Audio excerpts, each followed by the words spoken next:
She texted the wrong number at midnight. He replied like he'd been waiting. Now she's falling for a man who won't say his name. Their late-night confessions become something neither can walk away from, until she discovers he's not a stranger. He's the man protecting her from a debt she didn't know existed, a mafia boss who's already decided she's his. His touch is careful, his restraint dangerous. She should run, but when he looks at her like she's the only thing keeping him alive, running feels impossible.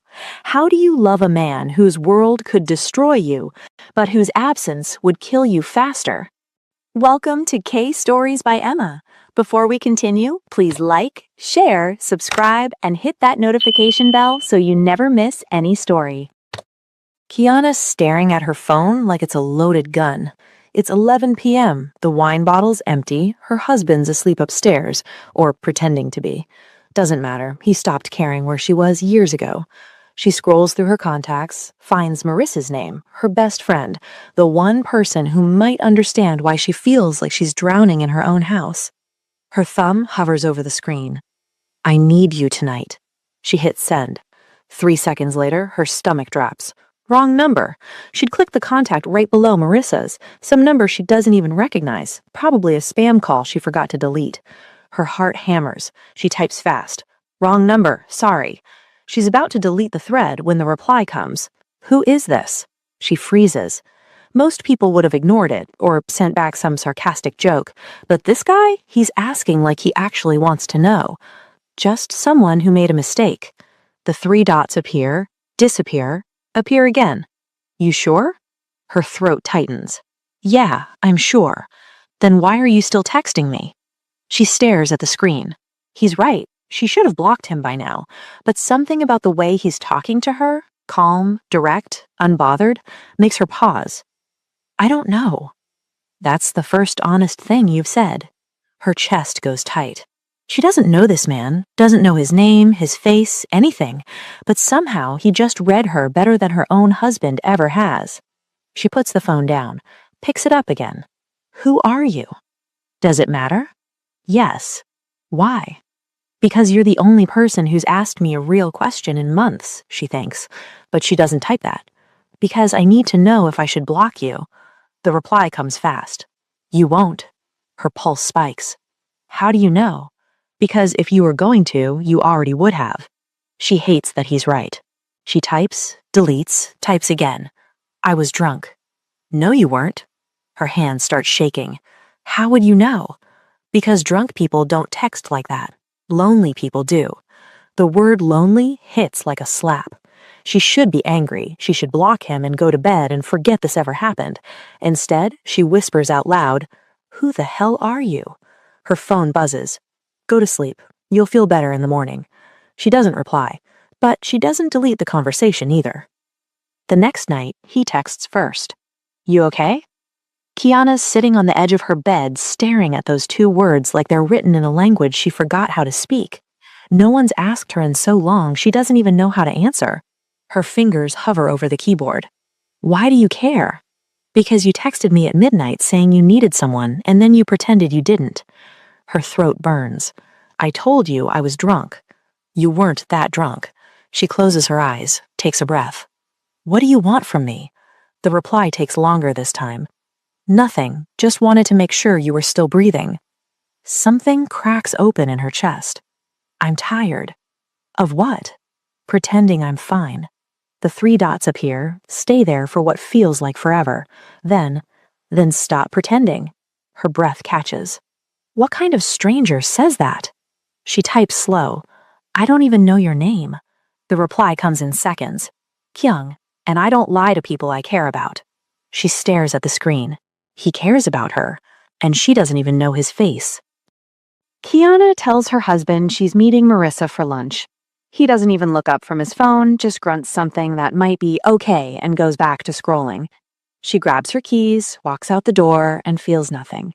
No guilt, no fear, just the same hollow ache that's been sitting in her chest for the past 3 years. The cafe's in Midtown Atlanta, neutral ground, public, safe. That's what she tells herself as she parks and checks her reflection in the rearview mirror. She's wearing jeans and a sweater, nothing special. This isn't a date, it's just coffee, just curiosity.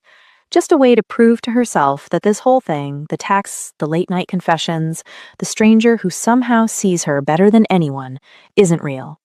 But when she walks through the door and sees him sitting by the window, everything stops. He's older than she expected, late 30s maybe. Sharp jaw, dark eyes that don't look away when she approaches. He's wearing a black sweater and silver rings on 2 fingers, and there's something about the way he's sitting, shoulders relaxed, hands folded on the table, that makes her feel like he's been here for hours, like he knew she'd come. He doesn't stand, doesn't smile, just watches her. Kiana. Her name sounds different in his voice, lower, careful. She swallows. Kyung. He nods toward the chair across from him. She sits. For a long moment, neither of them speaks. She's trying to figure out what to say, something light, something that makes this feel less intense than it already is. But then he says, "You're real." And she laughs, nervous. "I didn't think you would be." "I know." His gaze doesn't waver. "You almost didn't come." "How do you know that?" "Because you're scared of me." Her stomach twists. "I'm not." "You are." He leans forward slightly, elbows on the table. "And you should be." She opens her mouth, closes it. "Then why am I here?" His jaw tightens. "Because you're more scared of being alone." The words hit like a punch. She wants to deny it, wants to tell him he's wrong, but the truth is sitting right there between them, ugly and undeniable. She looks away. "You don't know me." "I know you texted a stranger at midnight because you were drowning and no one noticed." Her throat burns. "What do you want from me?" she asks quietly. "Nothing." That's not an answer. It's the only one I have. She meets his eyes. "What do you do?" He doesn't hesitate. "I run a business." "What kind?" His expression doesn't change. The kind people don't ask about. Her pulse spikes. She should leave, right now, get up, walk out, block his number, and pretend this never happened. Instead, she asks, "Are you dangerous?" "To you?" He pauses. "No." "To other people?" "Yes." Her hands are shaking under the table. "Why are you telling me this?" "Because you asked." His voice softens. "And I don't lie to people I care about." She stares at him. "You don't know me." "I know enough." She stands, grabs her purse. Her legs feel unsteady. "I have to go." He doesn't stop her. She's halfway to her car when she hears her name. "Kiana." She turns. He's standing in the doorway now, hands in his pockets, face unreadable. "This doesn't end well. You know that, right?" She does. She nods, and gets in her car anyway. It becomes a routine. Every Thursday at 7 p.m., Kiana tells her husband she's going to book club. He never asks which book, never asks who else is there. He just nods and goes back to whatever he's doing. And she drives to meet Kyung. Always in public, always careful. Coffee shops, park benches, quiet corners of bookstores where no one pays attention. But the way he looks at her, like she's the only person in the room, like every word she says matters, feels more intimate than anything her husband's done in years, maybe ever. Tonight they're at a Korean restaurant in Duluth. Small, tucked away, the kind of place you'd miss if you weren't looking for it. Kyung sitting across from her, chopsticks in hand, watching her talk about her day like it's the most interesting thing he's ever heard. She's telling him about a client at work who couldn't decide between 2 paint colors and spent 45 minutes debating shades of beige. He doesn't interrupt, doesn't check his phone, just listens. When the server brings their tea, Kyung orders for her without asking. Chamomile, no honey, exactly how she likes it. Kiana freezes. "How did you—" "You told me," he says, like it's obvious. "2 weeks ago, you said chamomile helps you sleep." Her chest tightens. Her husband doesn't know how she takes her tea, doesn't know she hates cilantro, doesn't know she's been rereading the same novel for 3 months because it's the only thing that makes her feel something. But Kyung knows. He remembers everything. "You're staring," he says quietly. She blinks. "Sorry." "Don't apologize." His voice is soft. "I like it when you look at me like that." Her pulse jumps. "Like what?" He smiles, just barely. "Good luck." She laughs, and it surprises her. When's the last time she laughed like this? Light, easy, real. Not the polite kind she forces at dinner parties, not the hollow kind she gives her husband when he makes some half-hearted joke. This feels different. This feels like falling. And that terrifies her. After dinner, they sit in his car in the parking lot. The engine's off, the windows are fogging up. Neither of them moves. Kiana's fingers twist in her lap. Can I ask you something? Always. Can I ask you why you haven't tried anything? His hands tighten on the steering wheel. What do you mean? You know what I mean. He stares straight ahead, jaw tight. Because I don't want to be something you regret. Her throat burns. What if you're not? You don't know that. Yes, I do. He turns to look at her now, and the intensity in his eyes makes her breath catch. Kiana, his voice is low, controlled. If I touch you, I'm not letting go. You understand that? Her heart's pounding so hard she can hear it in her ears. What if I don't want you to? His jaw clenches. Don't say that. Why not? Because once you're in my life, you don't get to leave. The weight of those words settles over her like a storm cloud. She should be scared, she knows that. But instead, she whispers, what if I already regret not knowing you sooner? Something flickers in his eyes. Something raw, dangerous. You don't know what you're asking for. Then tell me. He doesn't answer, just looks at her like he's trying to memorize every detail of her face. Like he's already made a decision she doesn't know about yet. Kian, her voice shakes. What does that mean, once I'm in your life, I don't get to leave? He reaches over, slowly. His fingers brush her jaw just once, and then he pulls back. It means, he says quietly, that I've already decided you're mine, and I'm terrified of what that's going to cost you. Her breath stops. He starts the car. And she realizes he's not afraid of losing her. He's afraid of destroying her. Kiana doesn't mean to fall apart, but she's standing in a parking garage at 9 p.m., leaning against her car, and suddenly everything she's been holding back for years comes pouring out. Kyung's standing a few feet away, hands in his pockets, watching her with that careful intensity he always has. He doesn't see me anymore, she says, voice breaking. I don't know when it happened. Maybe it was gradual, maybe it was all at once. But one day I woke up and realized I was a ghost in my own house. Kyung doesn't interrupt, just listens. I cook dinner. He eats in front of the TV. I ask about his day. He gives me one-word answers. I try to touch him and Her voice cracks. He pulls away, like I'm something he has to tolerate instead of someone he chose. She wipes her eyes, hates that she's crying in front of him. I'm sorry, I shouldn't be dumping this on you. Don't apologize. She lets out a shaky breath. I feel invisible, and I hate it. I hate feeling like I don't matter. Kyung's silent for a long moment. Then he moves. Not fast, not aggressive. Just closes the distance between them in 2 steps. His fingertips brush her jaw. Soft, careful, like she's something fragile he's afraid to break. You're not invisible, he says quietly. Her breath hitches. His thumb traces the curve of her cheek, catching a tear she didn't know had fallen. You're everything I didn't know I needed. Her heart stops. No one's ever said anything like that to her. Not her husband, not anyone. And the way Kyung's looking at her, like she's the only thing in the world that matters, makes her feel something she hasn't felt in years. Wanted. Not needed, not tolerated. Wanted. She leans into his hand without thinking. Her eyes close. Her breath catches. He's going to kiss her. She can feel it, the way his thumb stills against her skin, the way his other hand comes up, fingers threading gently into her hair.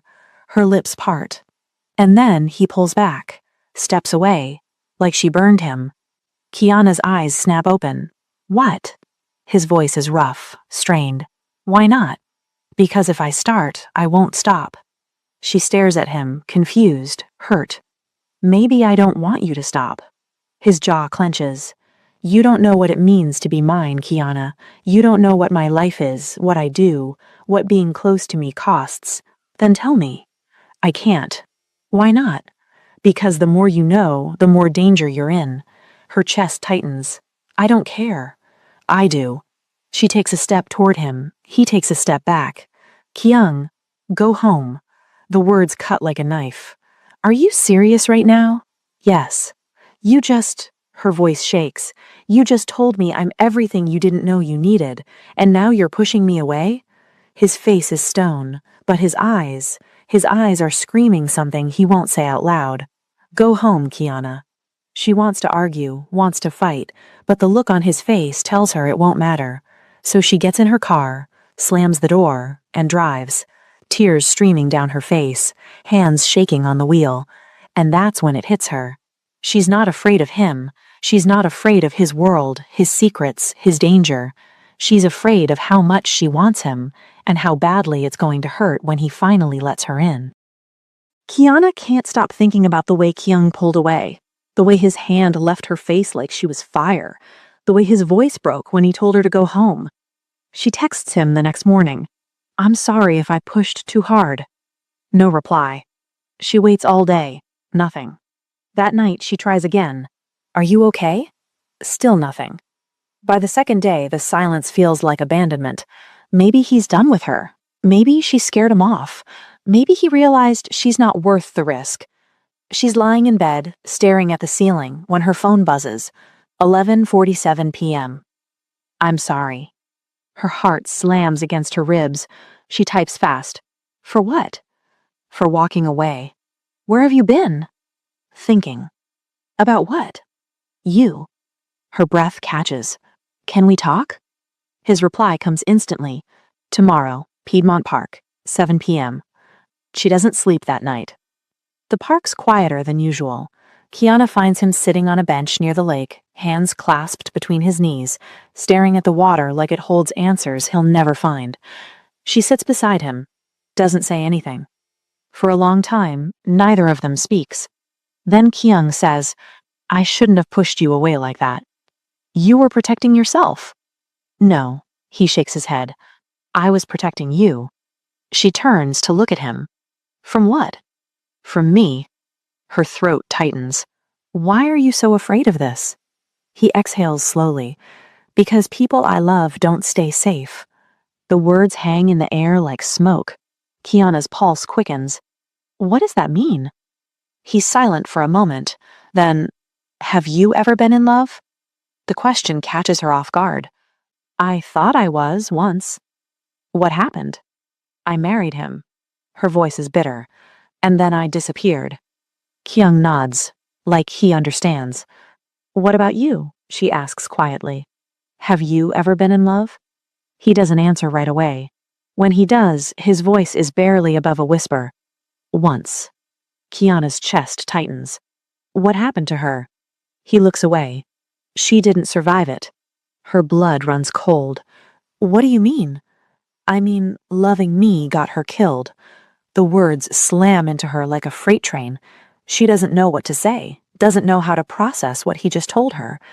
Kyung, he continues, voice hollow, I tried to keep her out of it, tried to protect her, but my world doesn't care about good intentions. It only cares about leverage, and she became leverage.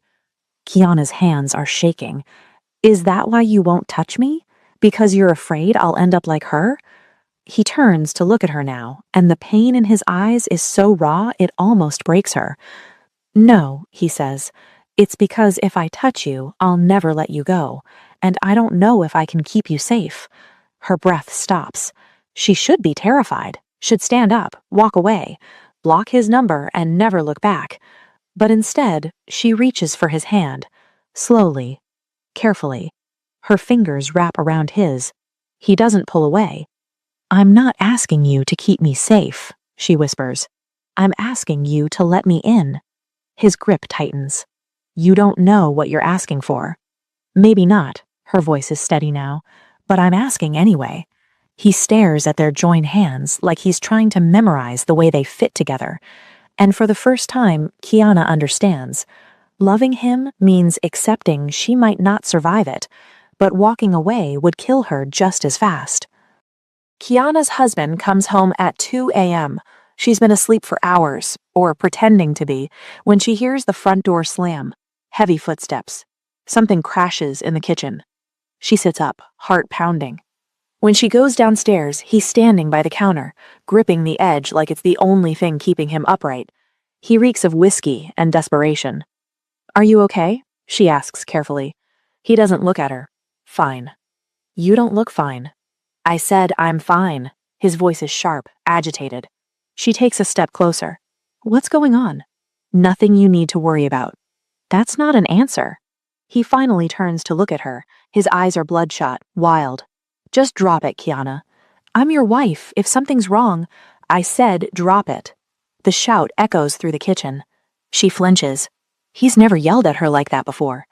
He runs a hand through his hair, breathing hard. "I'm sorry. I'm dealing with some stuff, work stuff. It's fine." But it's not fine. She can see it in the way his hands are shaking, the way he won't meet her eyes. He grabs his keys off the counter. "I'm going to bed." "Where were you?" He stops. "Out." Where? "Does it matter?" "Yes." He doesn't answer, just walks upstairs, and Kiana stands there in the dark kitchen, heart racing, knowing something's very, very wrong. The next morning, she searches his car. She doesn't even know what she's looking for, just knows she has to look. The glove compartment's stuffed with fast food receipts, old insurance papers, nothing unusual. But when she checks under the passenger seat, her fingers brush something. An envelope. She pulls it out. Inside, a stack of unopened bills, past due notices, and underneath those, casino receipts. Dozens of them, some from places in Atlanta, some from Alabama, Georgia, Tennessee. Her stomach drops. And then she sees the loan documents. Names she doesn't recognize, amounts that make her head spin, interest rates that look predatory. Her hands start shaking. He's been gambling. For how long? Months? Years? And he never told her. She grabs her phone, dials Kuhn. It rings and rings. No answer. She texts instead. "I think my husband's in trouble." 3 dots appear immediately, then disappear, then reappear. "I know." Her blood goes cold. "What do you mean you know?" "Meet me, now." "Kuhn, what's going on?" "Not over text. Where are you?" "Home." "Get in your car. I'll send you an address." Her pulse is hammering. Why? What's happening? The reply comes fast. "You're not safe anymore." Her breath stops. She stares at the screen, reads the message again. "You're not safe anymore." Her hands are trembling so badly she almost drops the phone. Another text comes through. An address. Somewhere in Buckhead. "Come alone. Don't tell anyone." She doesn't think, just moves. Grabs her keys, her purse, leaves the loan documents on the seat. Her husband's still asleep upstairs. She doesn't wake him. The drive takes 20 minutes. The whole time her mind's racing. How does Kuhn know her husband's in trouble? What kind of trouble? And why does he think she's not safe? She pulls up to a building she doesn't recognize. Modern, glass and steel, the kind of place that screams money. Kuhn's waiting outside. When he sees her, his face is hard, cold. Not the soft, careful version of him she's used to. This is someone else. Someone dangerous. She gets out of the car, legs unsteady. "Kuhn, what's going on?" He doesn't answer, just looks at her like he's trying to figure out how much to say. "Your husband," he says finally. "How much do you know about what he does?" "He works in finance. Why?" His jaw tightens. "That's not what I'm asking." Her chest is tight. "I don't understand." "Kiana." His voice is low, controlled. "Your husband owes money, a lot of it, to people who don't forgive debts." The ground tilts beneath her. "What are you talking about?" He steps closer, and when he speaks again, his voice is almost gentle. "I need you to trust me. Can you do that?" She nods, barely. "Good." He opens the door behind him. "Come inside. We need to talk." And she knows whatever he's about to tell her will change everything. The room is sterile, cold. A hotel suite in Buckhead, expensive but anonymous, the kind of place where no one asks questions. Kyung stands by the window, hands in his pockets, shoulders tense. He doesn't turn around. Kiana closes the door behind her. She crosses her arms, trying to hold herself together. "Tell me what's going on." He's silent for a long moment. Then, "Your husband owes money." Her stomach drops. "How much?" 200,000, maybe more. The number slams into her like a fist. That's not possible. It's very possible. Kyung finally turns to look at her. His face is unreadable. Your husband's been gambling for 2 years. Underground poker games, high-stakes tables. He was winning at first, then he wasn't. Kiana's head is spinning. How do you know this? Because the people he owes money to. I work with them. Her blood goes cold. What? Your husband took loans from a syndicate out of Seoul, Korean Mafia operating in Atlanta. When he couldn't pay, they started looking for collateral. She can barely breathe. What kind of collateral? Kyung's jaw tightens. You.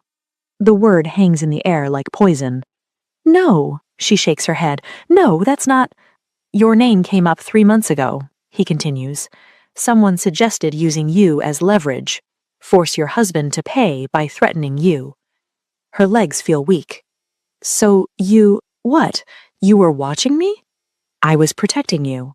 By lying to me? Her voice cracks. By pretending you didn't know who I was?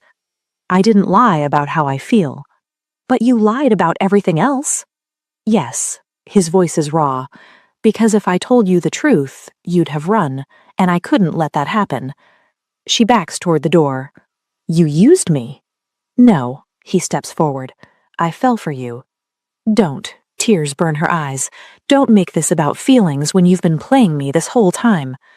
I wasn't playing you, Kiana. I was trying to keep you alive. By manipulating me? By making sure no one else got to you first. The shout echoes through the room. Kyung runs a hand through his hair, breathing hard. You think I wanted this? You think I wanted to care about someone I can't protect? Then why tell me now? He looks at her, and the pain in his eyes is so raw it almost breaks her. Because your husband's about to do something stupid. Her heart stops. What do you mean? He's planning to run, skip town, leave the debt behind.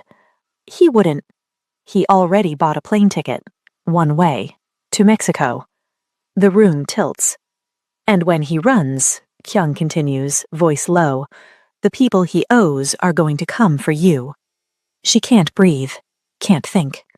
What do I do? He closes the distance between them, slowly. You leave him tonight. Pack a bag, walk out. Don't tell him where you're going. And then what? Then you let me handle the rest. She stares at him. Why would you do that? Because I'm in love with you. His voice cracks. And I'm not letting anyone hurt you. Not him, not them, not anyone. Her chest aches. Did you ever plan to tell me, she whispers, the truth about who you are? About how we met? His silence is answer enough. She turns toward the door. Kiana. She stops, doesn't turn around. I know I don't deserve it, he says quietly, but I'm asking you to trust me anyway. And if I can't? Then I'll still keep you safe, even if you hate me for it. She closes her eyes, takes a breath. I don't hate you, she says. I hate that I still want you. When she turns back, his eyes are burning. Then let me protect you. She shakes her head. And then what? What? Become yours? Only if you want to be. Her hands are shaking. You're asking me to leave my husband, my life, everything. I'm asking you to choose yourself. She stares at him for a long moment, then whispers, I need time. You don't have time. Then make time. His jaw clenches, but he nods. 2 days, that's all I can give you. She walks to the door, hand on the handle. Kiana. She looks back. If you stay with him, Kyung says, rough, I can't save you. She nods, and leaves. But the whole drive home, one thought keeps looping in her mind. What if I don't want to be saved? Kiana's sitting on the couch when she hears the front door slam. It's 1 a.m. Her husband stumbles in, reeking of whiskey and something darker. Fear, maybe. Desperation. He doesn't see her at first, just kicks off his shoes, throws his keys on the counter. Then he spots her. What are you doing up? Waiting for you? He laughs, bitter. That's a first. She stands slowly. We need to talk. Not now. Yes, now. I said not now. His voice cracks. He grabs a glass from the counter, hurls it across the room. It shatters against the wall. Kiana flinches. He's breathing hard, hands shaking. I'm sorry, I just... He presses his palms against his eyes. I'm so screwed, Kiana, I'm so screwed. Her heart's pounding. What did you do? I tried to fix it. I swear I tried. But they won't listen. They won't give me more time. Who won't? He doesn't answer, just sinks onto the floor, back against the cabinet, head in his hands. And Kiana realizes. Kyung was right. Her husband's not just in trouble, he's drowning. And he's going to take her down with him. She packs a bag while he's passed out on the couch. One suitcase, essentials only. Clothes, toiletries, her laptop, the necklace her grandmother gave her. She moves quietly, efficiently. Her hands aren't shaking anymore. She's made her choice. When she walks out the front door, Kyung's car is parked across the street. Engine running, headlight off. She doesn't hesitate, just crosses the lawn, opens the passenger door, and gets in. He doesn't say anything, doesn't ask if she's sure, just reaches over and takes her hand. His grip is firm, steady, and for the first time in days, she feels like she can breathe. The safe house is in Decatur, small, unassuming, the kind of place you'd drive past without noticing. Kyung unlocks the door and steps aside to let her in. It's furnished but sparse. A couch, a bed, a kitchenette, everything she needs and nothing she doesn't. You'll be safe here, he says quietly. No one knows about this place except me. She sets her suitcase down. How long? As long as you need. She turns to look at him. Where will you be? Close. How close? Close enough. She nods, tries to ignore the ache in her chest. He's already moving toward the door. Kyung. He stops, doesn't turn around. Thank you. Don't thank me yet. Why not? Because this isn't over. He reaches for the door handle, and before she can think, before she can talk herself out of it, she crosses the room and grabs his wrist. Stay. He freezes. Kiana. Please. He turns slowly, and the look on his face, raw, conflicted, desperate, nearly undoes her. I shouldn't. I know. If I stay, I know. His jaw clenches. You don't know what you're asking. Yes, I do. For a long moment, he doesn't move. Then he closes the door, locks it, and when he turns back to her, his walls are starting to crack. I'm not leaving this room tonight, he says quietly. You understand that? She nods. And I'm not touching you until you ask me to. Her breath catches. Okay.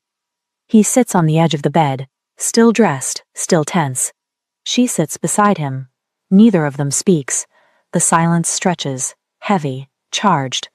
And then, slowly, his hand finds hers in the dark.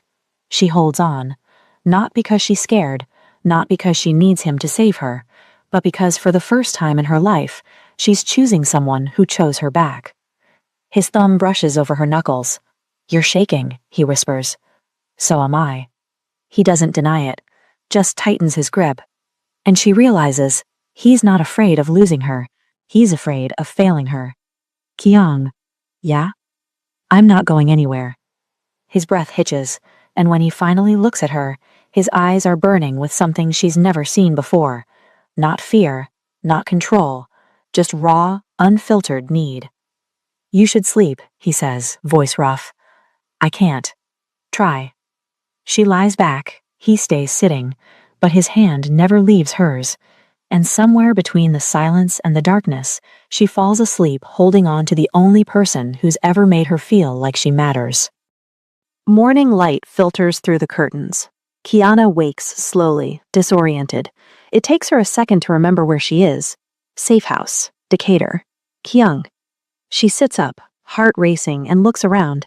He's sitting in the chair by the window, still dressed, arms crossed, eyes on her, like he's been watching her all night. Did you sleep? She asks, voice rough.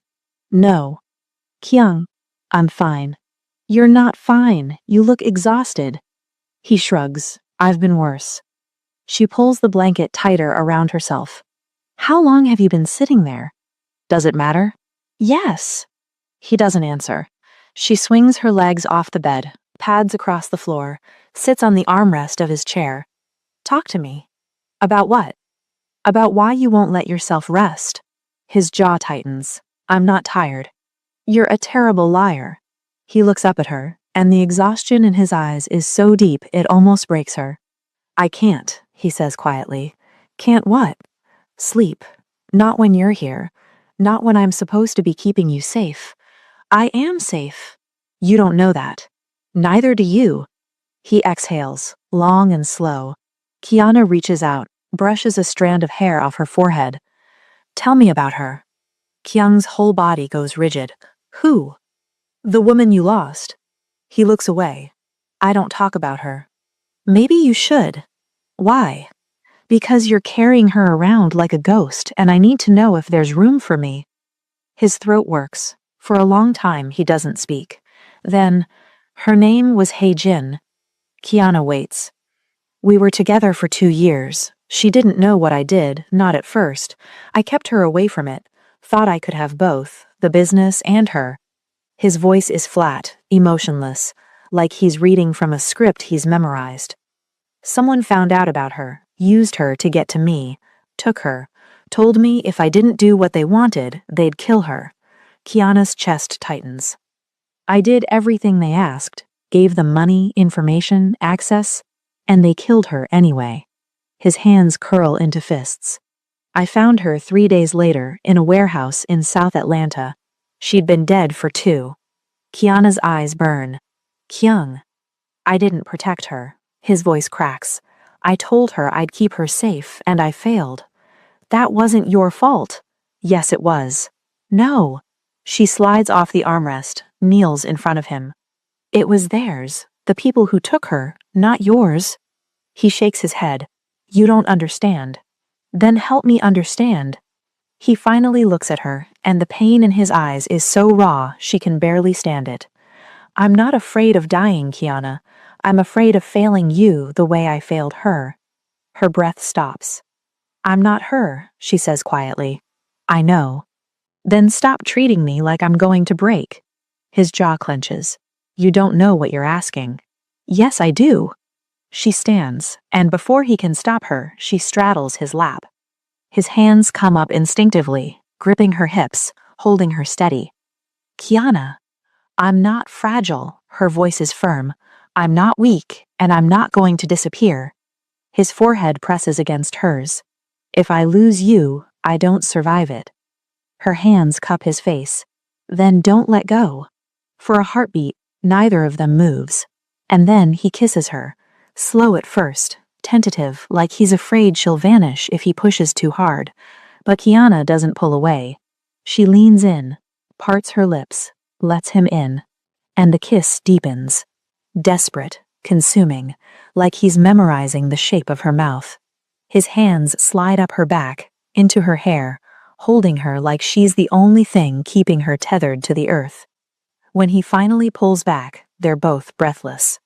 I'm yours, she whispers. His eyes close. God help us both. She kisses him again, softer this time, and when she pulls back, she says the only thing that matters. I don't need God's help. I just need you. His grip tightens, and for the first time since she's known him, Kyung stops holding back. For 3 days, the world doesn't exist. No phones, no news, no outside noise. Just them. Kiana wakes up wrapped in Kyung's arms. They make coffee together in the tiny kitchenette, talk about nothing important. He tells her stories about growing up in Seoul. She tells him about the summer she spent in Savannah with her grandmother. They don't talk about her husband, about the debt, about what comes next. They just exist. And for the first time in years, Kiana feels like she can breathe. But she knows it can't last. On the 4th morning, Kyung's phone rings. He's in the kitchen pouring coffee when it starts buzzing on the counter. He looks at the screen. His face goes hard.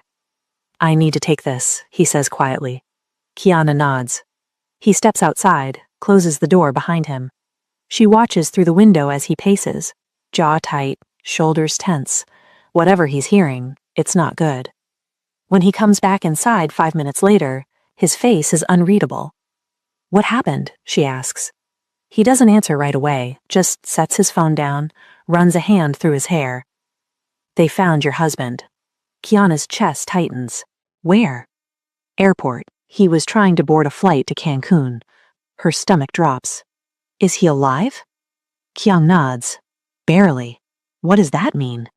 It means they stopped him before he could leave, and they made sure he understood what happens when you run. Her hands start shaking.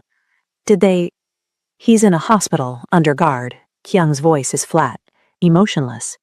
"He'll live, but he's going to wish he didn't." Kiana sinks onto the couch, head in her hands. "This is my fault." "No," Kyung crosses the room, kneels in front of her. "This is his fault. He made his choices. You're just the collateral damage." She looks up at him. "What happens now?" His jaw clenches. "Now we move you." "What?" "Tonight, somewhere safer, somewhere my people can't track." Her heart pounds. "Your people?" "The ones who work for the syndicate, the ones who know about you." He exhales slowly. "I've kept you off the radar so far, but now that your husband's been caught, they're going to start asking questions, and I can't protect you here anymore." "Where are you taking me?" "I'm not." His voice is tight. "Someone else is." Her blood goes cold. "What do you mean?" "I mean, I can't be the one who moves you. If I am, they'll follow me, and they'll find you." "So what, you're just going to hand me off to someone else?" "Someone I trust." "I don't care if you trust them. I want you." His face breaks, just for a second. "Kiana." "Don't." She grabs his face, forces him to look at her. "Don't do this. Don't push me away again." "I'm not pushing you away." His voice cracks. "I'm keeping you alive." "Then stay with me." "I can't." "Why not?" "Because if I'm with you, they'll find you, and if they find you, you're dead." Tears burn her eyes. "So that's it? You're just going to disappear?" "For now." "For how long?" He doesn't answer. She shakes her head. "I can't do this. I can't just—" "You have to." "No." Her voice breaks. "I need you." He pulls her into his arms, holds her tight. "I know," he whispers into her hair, "but right now you need to be safe more." 2 hours later, a car pulls up outside. Kyung's already packed her bag, already given her instructions. "Jae-won will take you," he says. "He's my second. He'll keep you safe until I can come for you." "When will that be?" "I don't know." "Kyung." "I'll find you, I promise." She doesn't believe him, but she nods anyway. Before she walks out the door, Kyung grabs her wrist, pulls her back, kisses her forehead, slow, gentle. "If something happens to me—" "Nothing's going to happen," she cuts him off. "Kiana, nothing's going to happen." He looks at her, and the fear in his eyes is so raw it nearly destroys her. "I love you," he says quietly. It's the first time he said it out loud. Her breath catches. "I love you too." He kisses her one more time, hard, desperate, and then he lets her go. She gets in the car. Jae-won doesn't speak, just starts driving. Kiana watches through the rearview mirror as Kyung gets smaller and smaller, until he disappears, and she realizes she might never see him again. Kiana's been in the new safe house for 2 days. It's smaller than the last one. A cabin in the woods outside Marietta. No neighbors, no cell service, just silence. Jae-won brought her here, told her to stay inside, don't open the door for anyone, don't make noise. He left food, water, a burner phone with one number programmed in. Kyung's. She's called it 17 times. No answer. She's sitting on the couch staring at the phone when she hears it. A car pulling up outside. Her heart stops. She moves to the window, peers through the curtain. It's Jae-won's car. Relief floods through her. She's halfway to the door when it explodes inward. The lock shatters, the door slams against the wall. Kiana stumbles back, heart hammering. Jae-won steps inside. He's holding a gun. "Get your things," he says, voice tight, urgent. "What's going on?" "No time, move." "Jae-won, now, Kiana." She grabs her bag, hands shaking. "What happened? Where's Kyung?" Jaewon doesn't answer, just grabs her arm, pulls her toward the door. We need to go. They're coming. Who's coming? He shoves her into the passenger seat, slams the door, gets behind the wheel, peels out. Kiana's pulse is racing. Jaewon, talk to me. What the hell is going on? He's gripping the steering wheel so hard his knuckles are white. Kyung made a deal. Her stomach drops. What kind of deal? Your husband's debt in exchange for your safety. I don't understand. He offered to cover everything your husband owes, 200,000 plus interest. In exchange, they leave you alone. Her chest tightens. And they agreed? Jaewon's jaw clenches. They said they did. But they lied. The air leaves her lungs. They took the money and then they came for you anyway. Why? Because your husband told them Kyung cares about you, that you're leverage. Her blood goes cold. Where is he? Jaewon doesn't answer. Jaewon, her voice cracks. Where is Kyung? He have them. The world tilts. What? He knew they'd come for you, so he made himself bait, turned himself in, told them if they touched you, the deal's off, and they get nothing. Tears burn her eyes. No, he wouldn't. He would, and he did. She can't breathe. Is he alive? For now. What does that mean? It means they're keeping him until they figure out what to do with him. Jaewon's voice is hard, controlled. And if we don't move fast, they're going to kill him. Kiana's hands are shaking. Why are you telling me this? Because he told me if anything happened to him, I keep you alive, no matter what. I don't care about staying alive, I care about getting him back. Jaewon glances at her. That's exactly what he said you'd say. Then take me to him. No. Jaewon, he'd kill me if I let you anywhere near them. Then he can kill you after we save him. Jaewon's jaw tightens. You don't understand. These people, they don't negotiate. They don't show mercy. If you walk into that building, you're not walking out. Then I'm not walking out. Her voice breaks. I can't. Jaewon exhales, long and slow. Then he makes a U-turn. Where are we going? She asks.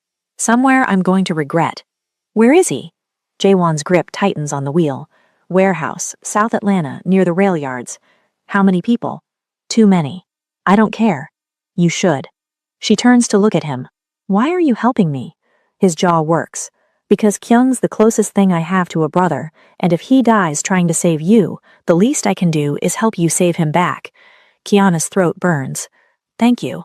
Don't thank me yet. He reaches under the seat, pulls out a handgun, hands it to her. You know how to use that? She stares at it. No. Then learn fast. Her hands close around the grip. Point, aim, squeeze, don't pull. She nods. Jaewon glances at her. You sure about this? She checks the safety, flips it off. Drive. He doesn't argue, just presses the gas, and Kiana stares out the window, heart pounding, knowing one thing for certain. She's not losing him. Not today. Not ever. The SUV's blacked out, windows tinted, no plates. Kiana's in the passenger seat, gun in her lap, heart hammering so hard she can feel it in her throat. Jaewon's driving like the devil's chasing them, weaving through traffic, running red lights. How much farther? She asks. 10 minutes. What's the plan? There is no plan. Her stomach drops. What? I get you close. You stay in the car. I go in, get him out. That's not a plan. That's suicide. It's the best I've got. She grips the gun tighter. I'm coming with you. No. Jaewon. He'll kill me if something happens to you. He'll be dead if we don't move fast.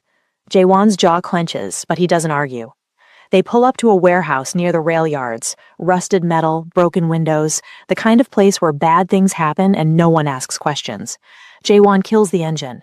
Stay behind me, don't make a sound, and if I tell you to run, you run. Kiana nods. They get out. Jaewon moves like a shadow, quiet, controlled, gun raised. Kiana follows. The side door's unlocked. Jaewon pushes it open, peers inside. Empty hallway, dim lights, the smell of rust and blood. They move through the corridor, slow, deliberate, and then she hears it. A voice, low, pained. Kyung. Her heart slams against her ribs. Jaewon holds up a hand, signals her to stop. But she doesn't. She moves past him, into the main floor of the warehouse, and that's when she sees him. Kyung's tied to a chair in the center of the room, face bruised, blood dripping from a cut above his eye, shirt torn, breathing labored. 3 men stand around him, one holding a pipe, another a knife. The third has a gun. Kiana's breath stops. The man with the gun notices her first. He turns, raises the weapon. Well, well, look who showed up. Kyung's head snaps up. His eyes widen. Kiana! Drop it, Jaewon says from behind her, gun trained on the man's head. The man smirks. You gonna shoot me, Jae, in front of all these witnesses? Try me. The room goes silent, and then everything happens at once. The man with the pipe lunges at Jaewon. Jaewon fires. The man drops. Gunfire erupts. Kiana dives behind a stack of crates. Heart racing, ears ringing. Kyung's shouting something, but she can't hear him over the noise. She peeks around the crate, sees Jaewon taking cover, returning fire. One of the men goes down, then another. The third runs for the exit. Jaewon lets him go. The warehouse falls silent. Kiana's shaking, but she moves. Runs to Kyung. What the hell are you doing here? His voice is raw, furious.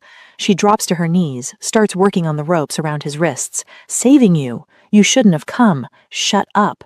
The ropes come loose. He collapses forward. She catches him. Can you stand? I think so. She helps him to his feet. His arm slings over her shoulders. Jaewon appears beside them. We need to move, now. They're halfway to the door when Kiana hears the engines. Cars, multiple, pulling up outside.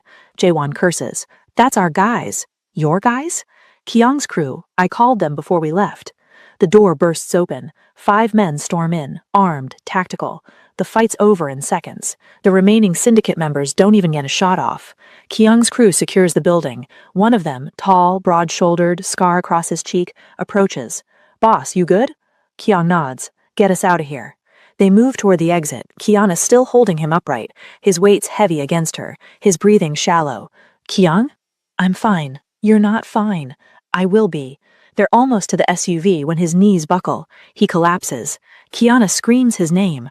Jaewon catches him before he hits the ground. He's been shot, Jaewon says, voice tight. What? Jaewon pulls Kyung's shirt up, blood pooling from a wound in his side. How long has he been bleeding? I don't know. Kiana's hands are shaking. We need to get him to a hospital. No hospitals. They'll ask questions. I don't care. We have a doctor. He's waiting. They load Kyung into the back of the SUV. Kiana climbs in beside him, pulls his head into her lap. His eyes flutter open, unfocused. Kyung? I'm here. Her voice breaks. I'm right here. You shouldn't have come. I know. His hand finds hers, weak, trembling. I'm sorry. Don't. Tears stream down her face. Don't apologize. Just stay with me. I'm trying. Try harder. He smiles, just barely. Bossy. Kyung, please. Her voice cracks. Don't leave me. His thumb brushes over her knuckles. Not a chance. His eyes close, and Kiana's world stops. Kyung? Kyung! Jaewon floors it, and all Kiana can do is hold him and pray she's not too late. Kyung wakes up to the sound of machines beeping. His whole body aches, his sides on fire, his head's pounding, but the first thing he sees makes it all worth it. Kiana, asleep in the chair beside him, head tilted at an awkward angle, hand wrapped around his. She looks exhausted, dark circles under her eyes, hair pulled back in a messy bun. She's never looked more beautiful. He squeezes her hand gently. Her eyes flutter open, disoriented at first, then she sees him. Relief floods her face. You're awake! How long was I out? 2 days. His chest tightens. You've been here the whole time? Where else would I be? He tries to sit up. Pain shoots through his side. He winces. Don't move. She stands quickly, adjusts his pillow. The doctor said you need rest. I'm fine. You were shot, Kyung. You're not fine. He looks at her, really looks at her, and something in his chest cracks open. You saved my life, he whispers. She shakes her head. You saved mine first. That's not the same. Yes, it is. For a long moment, neither of them speaks. Then Kyung says quietly, It's over. Her brow furrows. What is? The debt, the threats, all of it. He exhales slowly. Your husband's in federal custody. Fraud, money laundering. He cut a deal, gave them names. The syndicate's done with him. And me? You're free. They have no reason to come after you anymore. Her eyes fill with tears. It's really over? It's really over. She sinks back into the chair, covers her face with her hands. Hey, he reaches for her. Come here. She stands, moves to the edge of the bed. He pulls her down gently. She curls into his side, careful not to hurt him. I thought I lost you, she whispers. I'm not that easy to kill. She laughs through her tears. Apparently. He strokes her hair. What happens now? She pulls back to look at him. What do you mean? I mean you're free. You can go back to your life. Her face hardens. Without you? He hesitates. I have to leave Atlanta. Why? Because my world doesn't stop just because the syndicate backed off. There are still people who want me dead, still threats I can't control. So what? You just disappear? I was thinking Seattle, or maybe Portland, somewhere quieter, somewhere I can rebuild. Her chest tightens. And you're telling me this because I want you to come with me. Her breath stops. Kyung, not because you owe me, not because you have nowhere else to go. His voice is steady now. But because I can't imagine a life without you in it. Tears stream down her face. You're asking me to leave everything. I'm asking you to start over, with me. She stands, walks to the window, stares out at the city. Atlanta, the place she's lived her whole life, the place that suffocated her, the place she thought she'd never escape. And now she has the chance. She turns back. I'm not going back to who I was before you. Kyung exhales. Does that mean...